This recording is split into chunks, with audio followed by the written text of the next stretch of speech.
welcome back to Nature y Nosotras. My name is Tatiana, a naturalist and educator here on Teachings by Tatiana, and in this video series we talk all about culture, community, and of course how we relate to nature and the environment. And today I'm joined by Paula, a really wonderful connector in Miami. She has her own podcast and a channel on YouTube, House Pics. So we're going to talk a lot about that, her work, and her journey into doing all of these great videos and interviews with people all over the city. So I'm so excited to have her on today. So to get started, just tell me a little bit about yourself and how you got started with your podcast. Thank you so much for having me in your YouTube channel, your whole, sphere. That's a really great question. I feel like I've always been everywhere in Miami. Like, I do so many things. I have so many hats. And as a local, I feel like Miami has been portrayed like incorrectly, I think. And it's like this crazy Miami life, but there's really like very niche things that you can do that take you out of that type of Miami. So I like to cover that. I like to talk to people that really are passionate about what they do.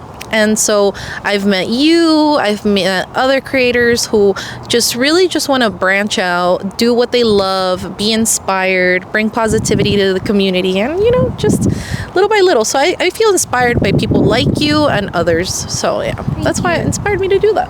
Yeah. And for those who may not be familiar, I was a guest on Paula's podcast not too long ago, and that was my first podcast I was ever on. And I would say, I had shared with you in that conversation, podcasting was something I've been thinking about and wanting to start like a series of my own. And that really gave me the inspiration and push to be like, if Paula's doing it, I can do it too, I feel like it's nice sometimes to have that person to look to and be like, okay, whatever it is I'm interested in is possible for me as well. But what inspires me a lot about what you do is like, you're such a great conversationalist, and just talking to people about what they're passionate about, like you were saying, like I think you draw it out in such a natural way, and you're always like, oh, I know somebody that reminds me of this, or like, let me get you in touch with somebody because you know them from something else. And that's such a skill because that's not something I have. So I admire that a lot, and I think that's such a beautiful thing living here in the city because it's so big and people are all over, to be able to be that go-to person of like, I feel like I've reached out to you before and be like, hey Paula, do you know somebody who can help me with this? And then the person, So I just think that's so unique and so beautiful. So I'm glad you have your own platform to share that information with, because I know you know a lot of people in person, but now you can share all of that with others, which is really special. So I'm so happy we can get into this because there's so much I want to talk about. But I wanted to start with like a little icebreaker question. Kind of thinking about sort of grand scheme of your life and how you came to this like chapter of it. I'm always relating things to nature. Right. But I'm curious, how would you describe this season of your life right now, or maybe like this era, in a way that kind of relates to the seasons we see in our environment? One thing I really love to say before I say this is that I love how you tie things to nature, and nature is just very calming. So I've had a lot of eras in my life, a lot of seasons, and I like how you put that, because I have had seasons where it's been really hard in my life, and I have reflected on that, and I've grown more as a person. I've had seasons where it's been amazing, and I don't even have to think, I am in a season in my life where I'm definitely like maturing and understanding that I'm not like this 20-year-old anymore. I'm actually coming to the conclusion of my 20s. Yeah. I'm turning 30 very soon, so that's very exciting. And so I'm entering that new era of like, okay, like I did all of these shenanigans when I was in my 20s, but now how can I grow as a person? How can I give back to my community?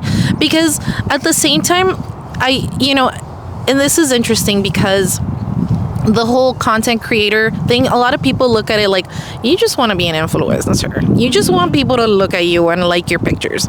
That's not it. What I want is like a genuine community. So like if I go to a clothing swap, it's like people that genuinely want to like make the environment better. You know what I mean? Or if you go to like, there's so many fun things now. I mean, we'll get into that. I don't want to get ahead of myself. But basically go back to your question. The season that I'm in is a season of growth and is a season of development, and that's where I'm at. And I wonder what's my next season.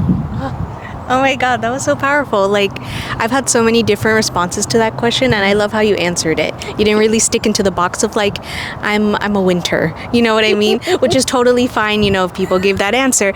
But I think that speaks to who you are and is very true to what you were saying. Like, that's the season you find yourself in. You're just maturing, you're growing, and I think that giving back piece is huge, because especially in our early 20s, we're not all matured up here yet. Frontal lobe is not developed. Exactly. I'm sorry, I didn't like say that. No, it's so true though. Like, because I find myself in that same situation where I'm like, I think of things so differently, and I want to just live in a different way, like different lifestyles. So I'm glad that you mentioned that, because like, in the time that I've known you, I've also seen that too. Like, I just feel like you're coming into your own now, which is really exciting. So congrats. Thank you. Talked a little bit about how you came to doing your podcast and being the influencer in an authentic style, I guess. Not the superficial, hey, here's my code for things. But is there anything else you want to speak to? Like, I'm curious, at least right now, I have seen your page. It's called Pau's Picks. Was there anything philosophical behind that, or was that sort of natural? Like, what was your sort of thought process in saying like, okay, I'm creating these accounts to have like, the platform to, form that community? How did that come to be? Right. Because when you look at my page, and it looks very Mod Podgy, and I do that kind of like whatever sticks. That's always my style. Anything that sticks. So I don't go for the old school, like, kind of mentality of, like, you have to have, like, kind of cookie cutter.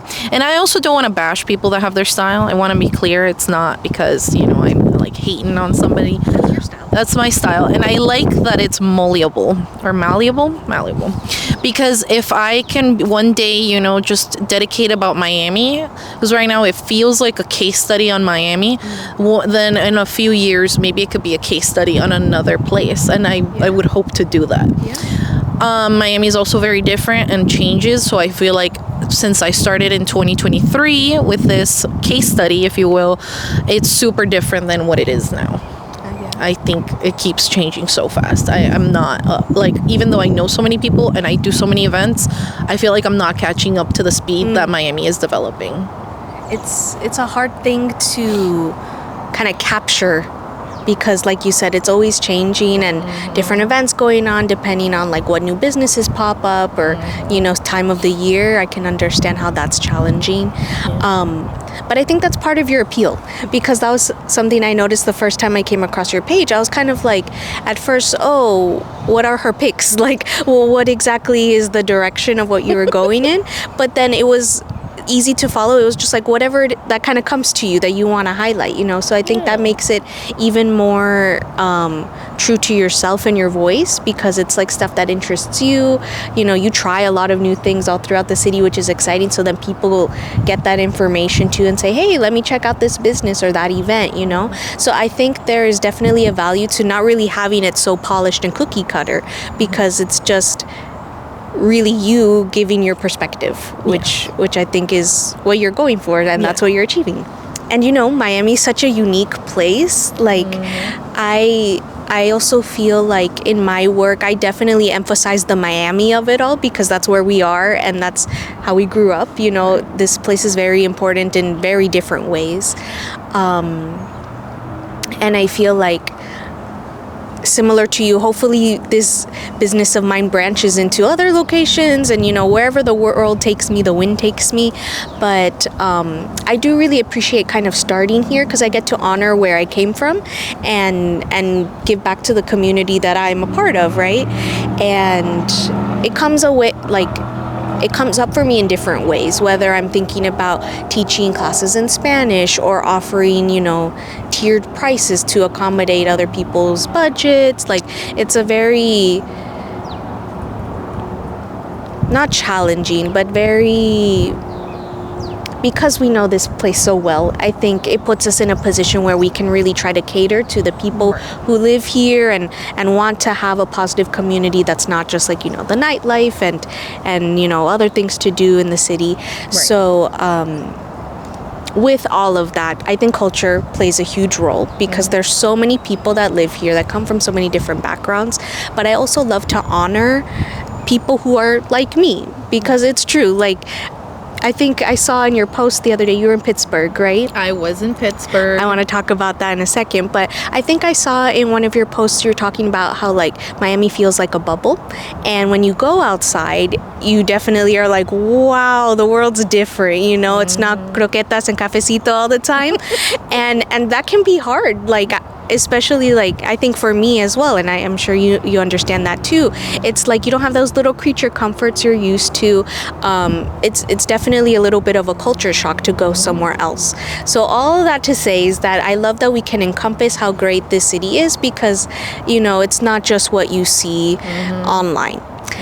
So I'm curious to know how your cultural background may influence the way you approach post pics and making the relationships with the people that you meet in your process. Miami is literally a culture hub. Like, we have everybody from everywhere, and even more so with all the changes that Miami's having, we have more people that come from other cultures that when I was growing up in Miami, maybe it wasn't, you know? Yeah. So I'll start with that. When I came to Miami, I was like 8 years old. My parents are from Ecuador. I mean, I was born in Ecuador. I was saying my parents are from Ecuador. One thing is to be raised in even in like Ecuador itself, the cultures are so different. So I was raised in Quito, which is the capital, and there it's just so different than the coast. You know, like I'm sure you understand that from like Colombia. Exactly. And how in different parts of Colombia, even people speak differently, like with an accent. Similar in Quito and Guayaquil and all of the different parts of Ecuador. And so as a Latina myself, I love embracing that. But it's been challenging because I grew up in the hammocks. And so that was very sheltered. It was a very sheltered experience. And when I moved out of my parents' house at 19, I really experienced Miami for real. So it's not just like the city life that I experienced, but like beyond that, because Miami has so many, like Miami-Dade County is so big physically and also like so different across that I would get like made fun of for being like so sheltered from being from the hammocks, you know what I mean? Yeah. So, but you see, people that are not from Miami wouldn't understand that, you know, because different parts of Miami play a key role in that. Like, for example, my husband's from Cutler Bay, raised from Cutler Ridge, actual name. And that's so different than being like from Kendall, because there's certain stereotypes. They're like, oh, you're a Kendall girl, so you would live a certain way. But I feel like a lot of people who just didn't have that experience of living in Miami for a long time, living those years, they can't really relate. No hate to the new people, but it's just like you just had to be there. You know what I mean? Yes. It's like I went to public school, and mind you, the public school experience in Kendall is different than other parts of Miami. I respect, as a teacher myself, I understand. I've taught in different public schools all throughout the county, so I understand the how different key things play. So going back to your question, I believe it was, what was it again, just to refresh? How your cultural background influences your work. Yes.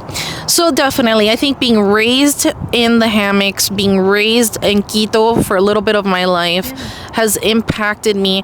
And then, you know, like I also felt like I kind of went away from being so Ecuatoriana myself. I feel bad in that sense, and I kind of reflect on that, because even though it's ironic, because I was raised in Miami, I should be more Latina myself, but it's like I kind of not walked away, but like I felt kind of like there was points in my life where I felt a little embarrassed. I don't know if you've ever felt that, because I was like, maybe I want to fit in more, you know, with certain crowds, and that was when I was younger. And but then I was like, and now I'm in my life in that season, right, of reflection, and I'm like really embracing that I'm Ecuatoriana, and you know, there's not a lot of us here in Miami, but when there is, now I'm finding in my page page, different places, restaurants are more opening up that are Ecuatoriano owned, that are, there's markets that sell Ecuatoriano food. I mean, there's many different things that make me embrace my culture. And that's what I really want to highlight as well. And that's the beauty of Miami. And that even though I had those eras in my life where I was like, no, I don't feel like identifying so much as my latinidad, but then I went back and now I'm really embracing it, and I want to be more proud and more engaged and giving back into the community in that sense. Oh my gosh. I was not expecting that answer, but I loved everything you just mentioned, because that's what I want to talk about in this video series, is like how that shows up for different people and your experience. I do relate to you in the sense of like, I feel kind of the inverse of you in the sense that like, I definitely feel way more American than I do Colombian, and that's hard for me and my identity, and we're going through all of that journey right now. But I know a lot of people feel that way, whether it's coming from one country to the other or, you know, in the reverse. And it's such a unique thing, a unique experience. And that's why I really am so proud of knowing you and meeting all these people throughout my journey, because all of our stories are so similar and so different at the same time. And I just really love learning about, you know, how we relate to each other and, you know, what makes us special, you know? So I really value that. And I think that's a very real and raw answer to kind of say, like, you know, that's something you're still grappling with, is like, you know, are you more from one country or the other? Like, what's that quote, ni de aquí, ni de allá, you know?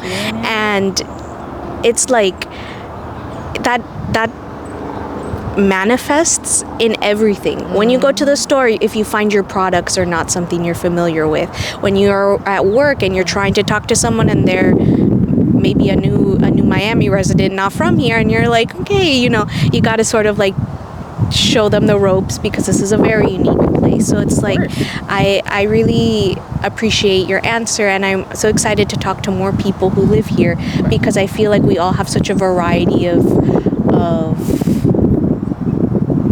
origin stories and how we came to be. So thank you for just being real about that. At least in my circles, I don't talk about it, you know? So that's why I want to bring it up a little bit more. Especially, I'm going to jump ahead a little bit, but especially having a platform, I feel also kind of torn. Like, I speak Spanish, I'm able to speak Spanish, but I have to admit I'm very insecure about it, because I just don't practice it enough, you know? And so that's something I grapple with, like on my page and with the classes I do. It's like, how much Spanglish do I throw in? Or like, should I even mention I'm Colombian? Because not everybody is. So, you know, I don't want to make like dynamics weird or anything. So it's always like a balance you have to play. And I'm curious, because something else I want to dig into is how you, as a person who has your platform, how do you take care of yourself to be able to do all the good work that you're able to do? So one of my next questions is, what is something that is like a self-care practice for you, or something that has been very like healing, nurturing in your life, that you feel like really fills up your cup when some days are just like super stressful? So I tie that in a lot with like my sobriety journey.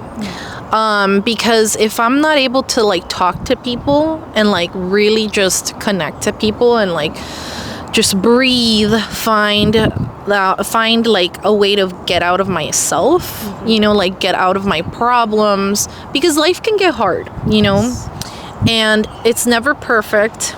So definitely a good self-care practice is to find people that I trust, whether it's family, friends, or somebody that I can really just share how I'm feeling. Like recently, I was at a conference and I really felt like belittled by like professionals.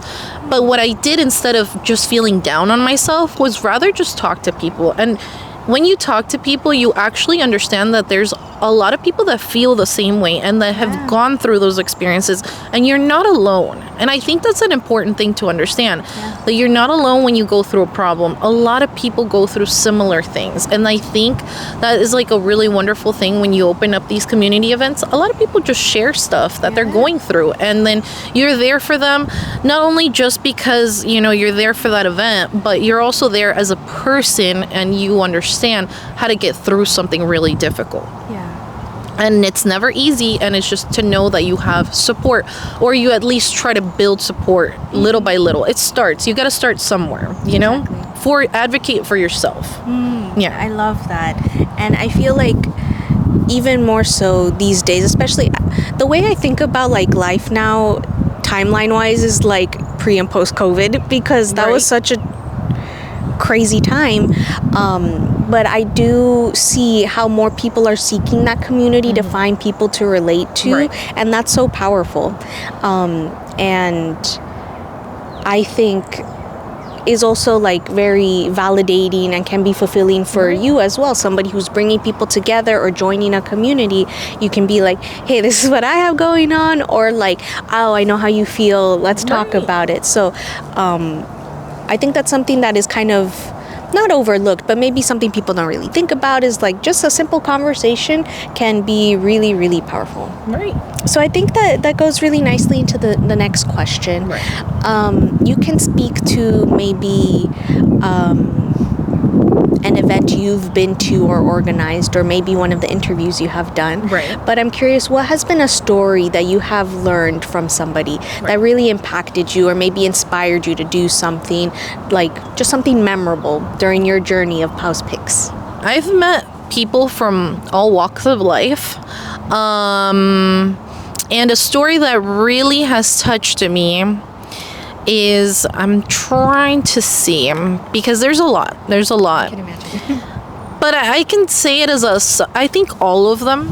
It's hard to say just one, but like I feel like all collectively have all given me like a good understanding of like how people have really put their passions and really just gone and done them, you know?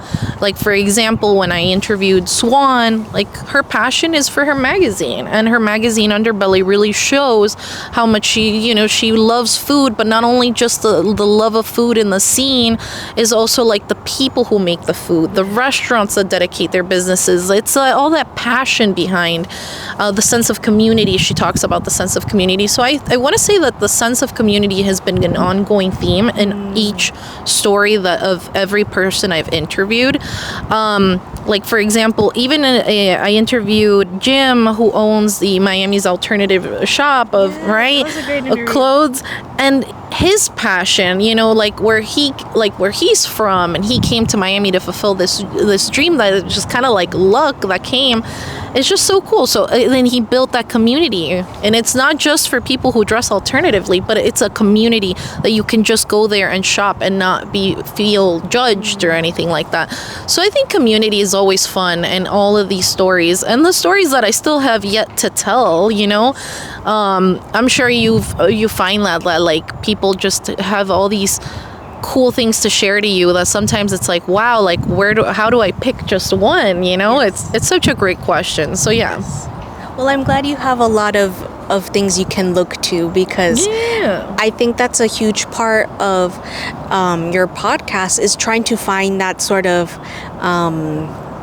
diamond in the rough, I guess, to really bring out of their stories and like get to the core too of like, yes, this is who you are, this is what you do, but then what's really your passion that drives you. So I'm glad there's sort of a through line through all of it. And I'm curious, when you pick somebody to interview, like, what is your thought process behind that? Do you have like a list of people that you're like, oh my gosh, I want to talk to everybody? Or, you know, people come to you? Like, I know we kind of, for you and I, it was organic because we already knew each other, and I was like, call me whenever, and then you did.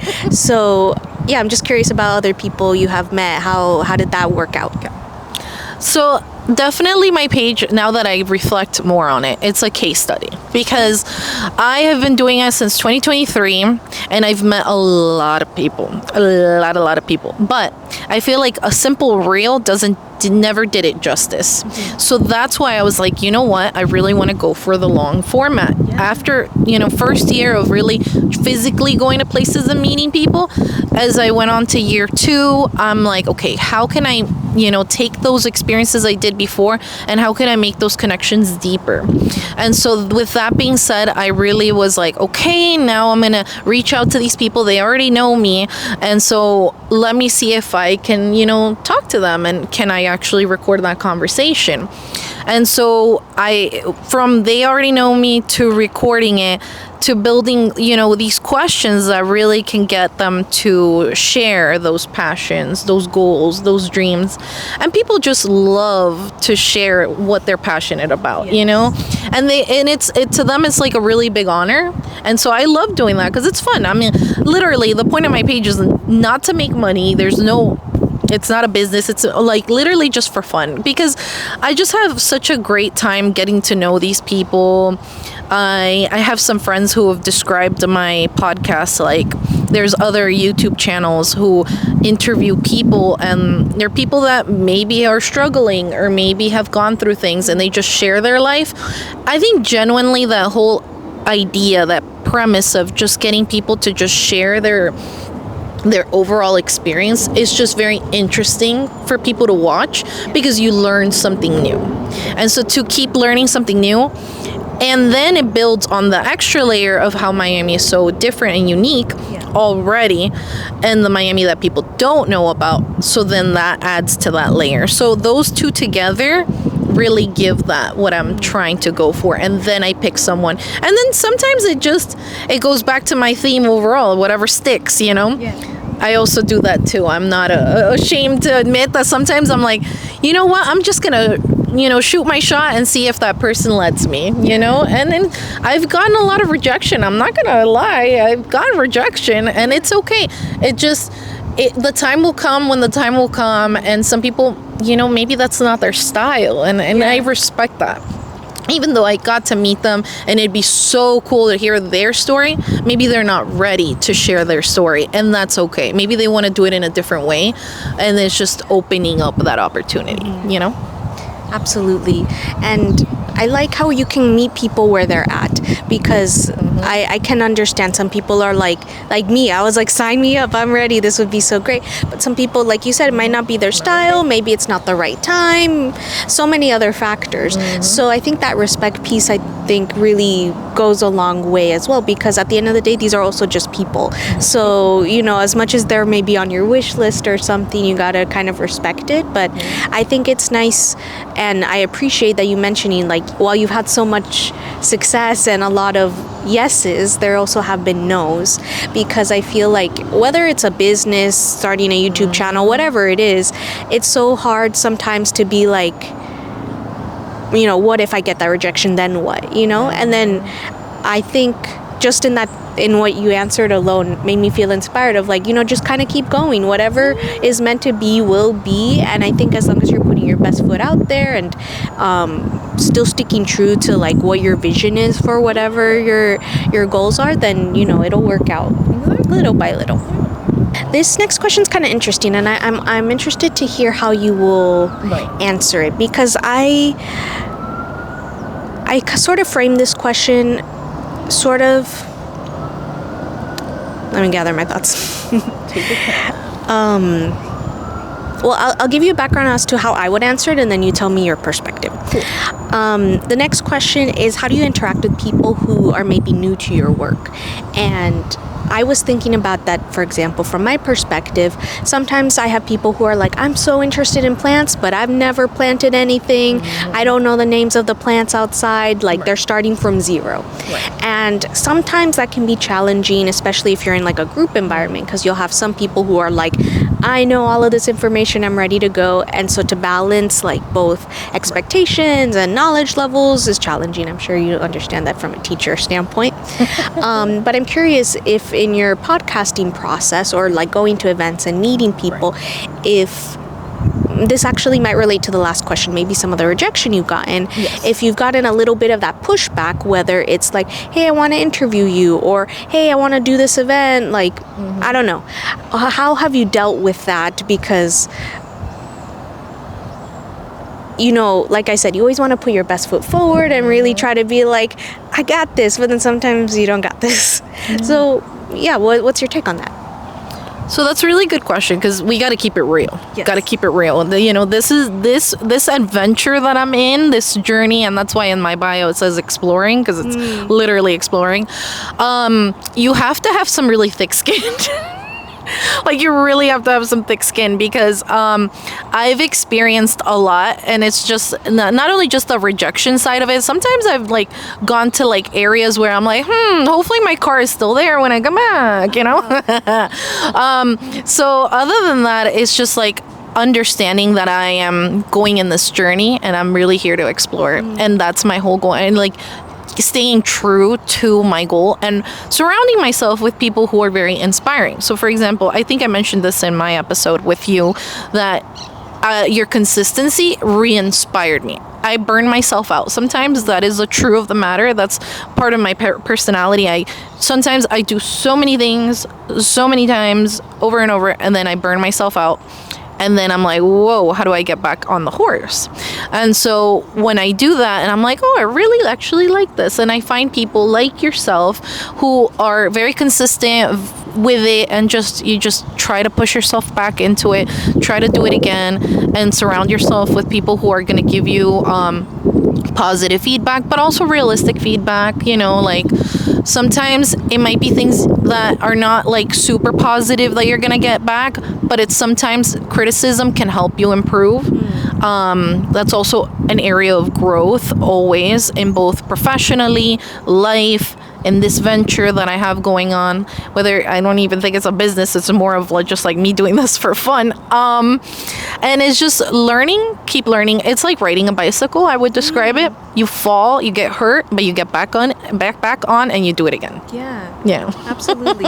And having that resilience to just be like, let me try again, even though, you know, you might get a scab or, you know, bruise or whatever. Having that ability to bounce back in a way, I think, is huge. And that's something you develop over time. It's like thinking back to how you were talking about at the beginning. Now you're like kind of ending your 20s. It's like that just comes with growth too, and experience. So, right. You know, you just have to really just practice that. I feel like my impression is that you have a very eclectic following, because you talk about a little bit of everything, which is very beautiful.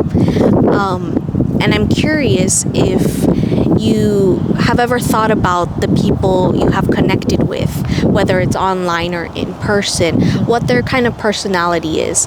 So like, I guess similar to the guests that you pick in your interviews, I'll have that through line of community and really being true to themselves. What have you noticed of the people who have come across your page and are like, oh wow, tell me more about your podcast or your events? How would you describe them? Okay.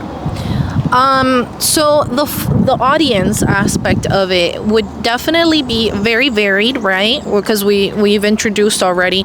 I've introduced myself to all of these different people. So in a sense, when I get the feedback from the audience, it's very excited. It's very excited because they want to know more. So I've provided them, right, with all of these people who bring different backgrounds, different experiences. And now, how do I keep that consistency going with them? That is always something that I'm like working on and improving, because it is so varied. And then sometimes I might choose something that's so niche that it might not interest maybe 50%, 75% of them. So then sometimes I have a low viewership. So when you look at it like statistically wise, sometimes my views don't really like correlate to what would be a good viewership. Yeah. So that's why goes back to the whole rejection piece. When I've tried to collaborate with like bigger creators, they sometimes, and not all of them, care about the big numbers, and that's a big key thing, because they look at it like you need to have this many number of views per video, this many number of comments, and that's not how I see it. Yeah. I see the content, the quality versus the quantity. Yes. Because the thing is that when I put out something good, it does get a good response. It does get it. And it's natural. It doesn't need a push. I don't need to buy followers. I don't need a big account to reshare my page. It would be nice. But at the same time, at the end of the day, and sometimes it happens by luck. A lot of these algorithms and things like that with the whole audience connection just happen out of luck. Like TikTok was a big random thing for me because I randomly just got to 8,000 and I didn't do anything. I was just literally sharing a meme, and that's just how it happened. But then, on YouTube, I've noticed that the viewership has increased, and then that's because of the whole idea of building. But for some people, that might not be enough. So, but that also ties in, letting it go, letting it be. It is that viewership. I'm okay with it, and it is what it is, Absolutely. But I still want to embrace and still welcome people who may have a bigger following than I do, and I want to continue that sense of community all across. Yeah. And I can see how people, depending on their interests, of course, but like in general, like for me, now that I'm also on YouTube and I'm seeing all the interviews you're posting, I may not directly know every person or like have an interest in maybe like that alternative clothing store, but I still watched that video and I was like, how cool, this guy is doing his great work here, like something I've never heard about before. Like, so I think it's great even just to have that spotlight everywhere and you're like, this is cool, this is cool, this is cool, and then whatever sticks with somebody resonates, like you don't necessarily have to, talking about the cookie cutter thing, you don't have to fit in that mold concretely. You have that flexibility, and I think again, going back to what I said earlier, I think that's what makes your work so appealing, is because it's true to you, but also very varied, and is able to showcase a lot of things, like you said, that aren't typically talked about. So it still has that value because it's like that little piece that's missing from all the blogs that are like things to do in Miami, and you're like, here's a million other things that are just as cool. But I'm so excited to hear your answers. Like all of these answers, I've been so excited to like hear, and I'm just so happy how this conversation's coming out. But this next one I'm curious about is, if you didn't have a budget and you had like a dream project you wanted to achieve, what would you want to do? I am so happy you asked this question because I always dream about this. Yes, tell me. So one of my biggest dreams, and it's like, now that I realize, and I've been to more events, a lot of people share that dream, and I think it could be possible. I just need to get some people with money to do this, you know what I mean? Or some grants, or maybe make a nonprofit, So I really want to expand the culture and art scene and make it accessible to people down south in Miami. Yes. Why? Because number one, we got a lot of people. Number two, a lot of locals. And number three, we don't have accessibility to the arts. Everything is like super north, super far, you got to pay parking and all of this. If we can open it up, even like close to my house in Cutler Bay, like open literally a warehouse and make it into like this art hub where people can showcase their art. They can have music there. They can be a coffee shop, thrift store, cat cafe, make it into this huge complex thing. That's what I want. And it could also, I will negotiate. It doesn't have to be that south. It could be in the Bird Road Art District, which is my favorite place, area of Miami so far. And it would be amazing because it's not that I want to gentrify things. That's not what I'm trying to do. I want to make it accessible for those communities so children can go there, or maybe like young adults can find healthy alternatives to relate to each other, to do something good, I don't know, this also kind of like ties back to like my sobriety journey. Absolutely. It's like if there were more places where you can just be sober and just chilling, and even if you don't want to be sober, that's up to everybody has their own cup of tea, but even if you can just do art at a random place where just make it accessible, make it fun. That's what I want. That would be so cool. And then people like yourself could come host their classes, and you don't have to like hassle somebody or like, find a place and struggle with like the system that's like sometimes so hard to host events. That's like the hottest take. Finding event places where you can actually do this. Your answer got me riled up because I share that vision as well. I feel like I've just heard from so many people in even the classes that I have hosted. some of the stuff I've done, I've really tried to also make it accessible and try to, be down here, not up there. But, also trying to make this viable for me as a business. But anyway, I completely hear you. I know what you mean. I also have that same need of having like that third place of like where else you can go to engage in the arts, to engage in community, to do something that may or may not involve alcohol and other things, and I definitely hear you. Having something closer to home would be huge, because it's the fortunate thing about the city, it being so big, but it all started, like city of Miami proper, and then everything else has spread out, The division of stuff is just not ideal. So I wish I could be an investor, but I will definitely support you in whatever that could look like in the future, if something could materialize. Because I know so many people who are also on the same page that wish for these things, and I'm like, if we want it, let's make it happen. So I think that's another reason why I've been putting this question on there, because I'm also a big believer in like speaking your dreams and wishes into existence.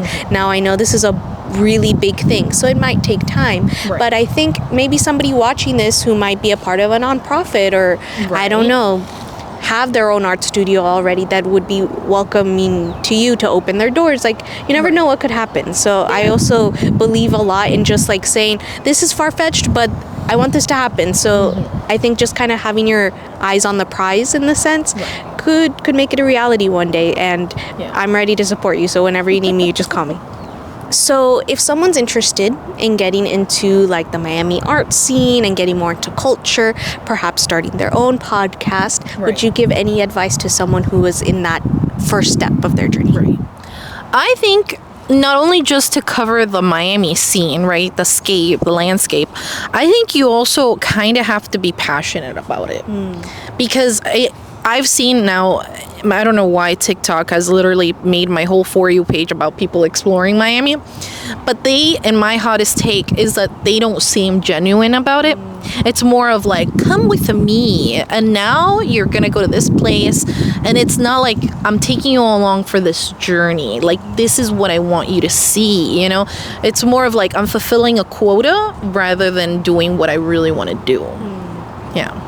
I think, that authenticity piece and that passion really has to go hand in hand, because I don't think it really exists one without the other. I think I have seen a lot of those kind of accounts too, where it's like, look at all this that's happening, but are they really like, do they feel that in their heart? Debatable. So, but I think people, for the most part, I want to say, are pretty adept at like identifying what's real and what's not and what resonates with them. So again, just kind of going back to what we were saying, I think what you're putting out in the universe is what is true to you, and those who feel aligned to that respond. So I think at least you're putting your voice where it matters. So I'm glad that you're able to do that, because it's not hard necessarily, but having that passion and that drive really makes a difference. So we'll wrap up here with any ways you want to kind of shout out people, how people can support you, or if you have anything upcoming, whatever you want to just like sing your praises about. So first of all, I want to say thank you to you. Like, I really love that you've taken on this whole new approach, this new, taking on a whole social media is a big step.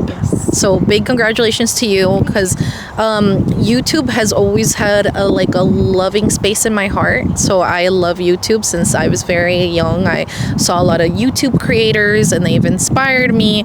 So I would say shout out to them, because like if it wasn't for them, I wouldn't be so inspired to do what I do now. And when I used to watch all of those vlog channels, and this is before like Mr. Beast and all of that. This is back in the day. Like, this is when there was just people picking up one of those flip cameras. I don't know if you remember those.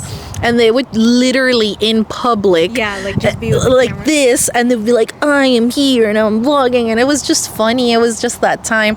So I'm kind of paying homage to them, even though they have absolutely nothing to do with the Miami culture, like nothing at all. But it's just the fact that they were not afraid to be themselves. I mean, the fact is, we are in Tropical Park right now. Yes. And there's people around, but it's just like we're able to still have this really cool conversation, and it's just those connections are just so rich. You know, where can you do this? You know, so that shout out to them. I would say for my projects, they're so spontaneous that they happen every so often. So I would say if you want to check out my page, that'd be cool. But more like check out Tati's page. You know, just keep giving her the feedback.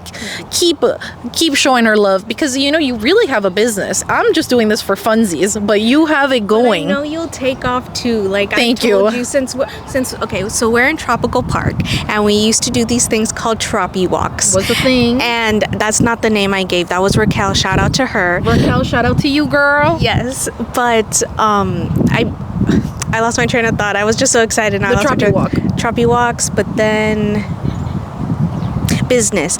Since those troppy walks, and Paula was talking about like I'm gonna start my podcast. I have the mics. I have everything. I'm so excited for you, because I knew you could do it, and like I said, it's something I feel comes very naturally to you, and I think it's a skill you should embrace, and you should make a platform. I want this to be successful for you. So I hope it does, business or not, but I feel like hopefully money comes your way to help support the effort, because I know it's not easy like to do it on your own, but I'm just so happy for you, and this is gonna just continue growing, and I'm glad we can support each other in this. So I really appreciate your time. Can you let them know where to follow you? So please subscribe, follow, do all the things, comments, and all of that. So, just like the YouTubers back in the day, it's Pause Pics on Instagram with a period in the middle, and then I think it's the same way on TikTok. I don't remember. And then on YouTube, it's just Pause Pics. But more than that, Instagram, you mean? you can follow whatever. Well, follow whatever. Instagram, YouTube, TikTok. I'm on all platforms. I think the most important thing for my last remark in all of this is just, you know, I just do this, even though I have made no money out of this. I've gotten an air fryer out of this. Good. And the stuff in your cats, right? And the stuff for my cats. So I could say I've gotten 2 things out of this. It's so funny. I never go into things for money. I mean, literally my professional job, one thing, and this one, you know, I do this because it's like what's been calling me. And that's one thing I'll shout out to my parents, is they always told me, do something good that you are passionate about. And so I want to conclude it with that. My parents, they're there for me, my sister, my husband, people like you who are been cheering me on, and even yourself just doing your own thing has inspired me. And so to other creators like Becky Wellness, Balance with Becky. I mean, so many other people. I could just go on and on, but thank you so much. Of course. Thank you, Paula.